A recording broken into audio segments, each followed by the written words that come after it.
কথাটো হৈছে যে আমি দেখিছোঁ যে এটা সময় আছিল আমি যেতিয়া গৰম বন্ধ পাইছিলোঁ আমাৰ গৰম বন্ধবিলাক এনেকুৱা আছিলে গৰম বন্ধ দিব এমাহমানৰ পৰা মানে মনটো খুব ভাল লাগি থাকে আৰু গৰম বন্ধ পোৱাৰ লগে লগে প্ৰথম দিনটোত একদম স্কুলৰ পৰা আহিয়ে কিতাপ পত্ৰ চব বান্ধি ৰছীয়ে ওপৰ চাঙত তুলি প্ৰথম মামাৰ ঘৰ পৰা বাহিৰে বাহিৰে আপাদেউ ঘৰ পৰা বাহিৰে বাহিৰে পেহী ঘৰ পৰা বাহিৰে বাহিৰে আৰু কাৰ ঘৰ আছে চব ঘূৰি একদম একমাহ মিলাই ল'ব সময় 5 দিন মামাৰ ঘৰত আৰু সেই যি মানে ৰছী বান্ধি কিতাপ ওপৰ চাঙত উঠিলে একদম ঘূৰি আহি আৰু আকৌ ধূলি চুলি এইবোৰ মচি কৰি ৰেডি হয় সেইটো এটা সময় আছিলে আৰু আমি তেনেকৈ পঢ়ি আমাৰ মানুহ ডাক্তৰ হৈছিল আমাৰ লগত আমি হ'ব নোৱাৰিলোঁ আমাৰ লগত কোনোবা ডাক্তৰ হৈছিলে কোনোবা ইঞ্জিনিয়াৰ হৈছিলে কোনোবা বহুত ডাঙৰ মানুহ হৈছিলে মন্ত্ৰী বিধায়ক হৈছিলে তেওঁলোকেও আমাৰ নিচিনাকৈ কৰিছিলে মানে গৰম বন্ধটো ছুটিৰ সময় সেইটো কোনো পঢ়া শুনা কথা নাই আৰু আমাৰ মনত আছে আমাৰ খুব ভাল লগা দুটা কথা আছিলে যে গৰম বন্ধটো ভাল লাগে আৰু লক্ষী পূজাটো ভাল লাগে লক্ষী পূজাত পঢ়িবলৈ নিদিওঁ লক্ষী আৰু সৰস্বতী কাজিয়া লাগে বুলি মায়ে কয় যে লক্ষী পূজাত পঢ়িব নাপায় সেই দুটা দিন মানে বিৰাট মজা লাগে আৰু পঢ়িব নালাগে আমাৰ সৰু তোমালোকৰ বৰ্গৰ কথাটো কৈছোঁ কিন্তু তেনেকৈ পঢ়িয়ে আমি যোনখিনি শিকিব লাগে শিকিছিলোঁ সেই সময়ৰ পৰিৱেশ পৰিস্থিতি সেই সময়ৰ সমাজ আৰু মই কথাটো কৈ থাকোঁ আমাৰ চাৰিটা সকলোৱে হাঁহিছে আমি বেছিভাগে সেইটোৱে কৰিছিলোঁ মানে গৰম বন্ধ ছুটিৰ সময় আৰু একদম খুব একান্ত চোকা ল'ৰাকেইটাহে মানে গৰম বন্ধটো পঢ়া ধান্দা কৰি থাকে advance class advance maths advance English কিন্তু 99% ল'ৰা ছোৱালী আমি সেইটোৱে গৰম বন্ধ মানে চিধা মামাৰ ঘৰ কিন্তু তেনেকৈ পঢ়িয়ে আমি আমাৰ সময়খিনি আমি পাৰ কৰি আহিলোঁ কোনোবাই দুটা কমকৈ শিকিলোঁ কোনোবাই দুটা বেছিকৈ শিকিলোঁ তাৰ মাজতে কোনোবা ডাক্তৰ হ'ল ইঞ্জিনিয়াৰ সকলো হ'ল কিন্তু সময় বহুত সলনি হ'ল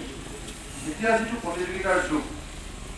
এতিয়া যিটো কম্পিটিশ্যনৰ যুগ আপোনালোকে সকলোৱে দেখিছে যে 1 নম্বৰ কাৰণে কিমান কি হৈ যায় আধা নম্বৰৰ কাৰণে কিমান কি হৈ যায় চিটক লৈ কম্পিটিশ্যন পঢ়াক লৈ কম্পিটিশ্যন আজিৰ দিনটোত 50,000 ল'ৰা ছোৱালী BA পাছ কৰি প্ৰতি বছৰে ওলায় পঢ়িবলৈ চিট আছে তাৰ 20% চৰকাৰী কলেজৰ সংখ্যা বঢ়া নাই প্ৰতি বছৰে 40,000 ল'ৰা ছোৱালী হায়াৰ ছেকেণ্ডেৰী পাছ কৰি ওলায় কিন্তু সেই অনুপাতে হায়াৰ ছেকেণ্ডেৰীও নাই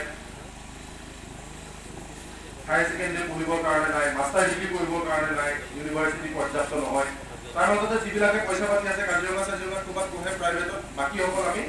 থাকি যাবলগীয়া ভালকৈ পাছ কৰি আপুনি ফাৰ্ষ্ট ডিভিজন পোৱাৰ পাছতো চিট পাবলৈ নাপায় টেনশ্যন এবাৰ এডমিশ্যনতে দেখিলোঁ সাৰথী পৰ্টেল দিলে পৰ্টেলটো নেটৱৰ্ক বিচাৰি পালে নহয় নেকি গতিকে এনেকুৱা কম্পিটিশ্যনৰ সময়ত চিট থাকিব কেইটামান তাৰ মাজত আমি নিজৰ চিটটো ল'ব লাগিব সেয়া ডাক্তৰ পঢ়িবলৈ হওক ইঞ্জিনিয়াৰ পঢ়িবলৈ হওক আনদালৈকে আমাৰ ফৰকাটিং কলেজত পঢ়িবলৈ এতিয়া কম্পিটিশ্যন হৈছে কোনে পাব কোনে নাপাব কাৰণ চিট সীমিত ল'ৰা ছোৱালী বহুত পাছ কৰি গৈছে গতিকে সেই সময়খিনিত যে এটা দিনো আমি অভাৱত নষ্ট কৰিব নোৱাৰোঁ গৰম বন্ধ হওক দেওবাৰ হওক কাৰোবাৰ সকাম হওক কাৰোবাৰ বিয়া হওক এটা দিনো যে আমি অভাৱত নষ্ট কৰিব নোৱাৰোঁ সেই কথা আমি সকলোৱে বুজি পাওঁ সেইকাৰণে এই ধৰণৰ অনুষ্ঠান কিমান গুৰুত্বপূৰ্ণ ছাত্ৰ ছাত্ৰী বা অভিভাৱক সকলোৱে বুজি পায় সেইকাৰণে আজিকালি আমাৰ চৰকাৰী স্কুলত ল'ৰা ছোৱালী নোপোৱা গৈছে চৰকাৰী স্কুলত ল'ৰা ছোৱালী নোপোৱা হোৱাৰ কাৰণেও এইবোৰ কাৰণ আজি আপুনি চাওক যে যিমানবিলাক প্ৰাইভেট স্কুল আছে বেছিভাগ প্ৰাইভেট স্কুলত গৰম বন্ধ দিয়াই নাই প্ৰাইভেট স্কুলৰ এই এমাহৰ গৰম বন্ধটো যিমান পাৰে সিমান সৎ ব্যৱহাৰ কৰিছে সেইদিনাখন আমাৰ এজন অতিথি মোৰ যিটো ছাত্ৰ সংগঠন সেইটো ক'লে নহয় এটা কণ্ট্ৰভাৰ্চিয়েল কথা দুইটা পক্ষতে যুক্তি আছে তেওঁ কৈছে যে ছাত্ৰ ছাত্ৰীৰ মানসিক শান্তিৰ কাৰণে আৰু ছাত্ৰ ছাত্ৰীৰ জিৰণিৰ কাৰণে গৰম বন্ধত একেবাৰে ছাত্ৰ ছাত্ৰীৰ ৰেষ্টৰ প্ৰয়োজন সেই সপক্ষে বহুত যুক্তি আছে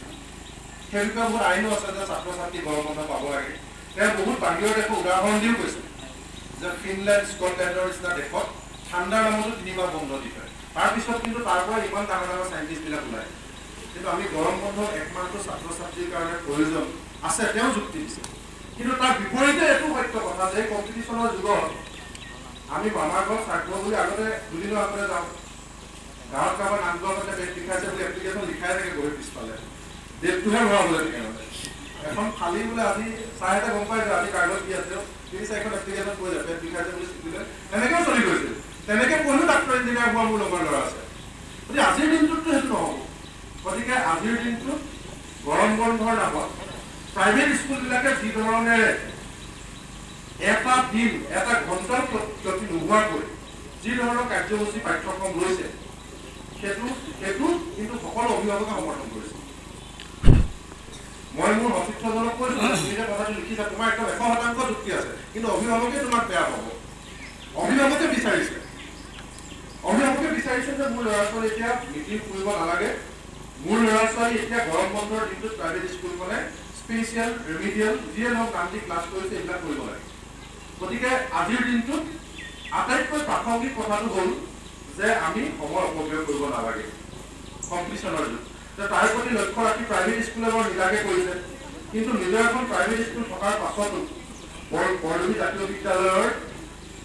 যিগৰাকী অধ্যক্ষ তেওঁ চৰকাৰী স্কুলৰ ছাত্ৰ ছাত্ৰীৰ কথা ভাবিও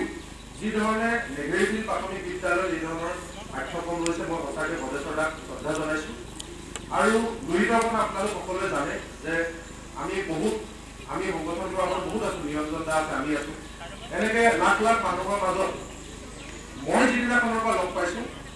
জিলিকি উঠা ভৱিষ্যতে কিবা কৰিব পৰা সম্ভাৱনা থকা ব্যতিক্ৰমী চিন্তা থকা অন্য এজন ল'ৰা হৈছে লোহিত চুতীয়া।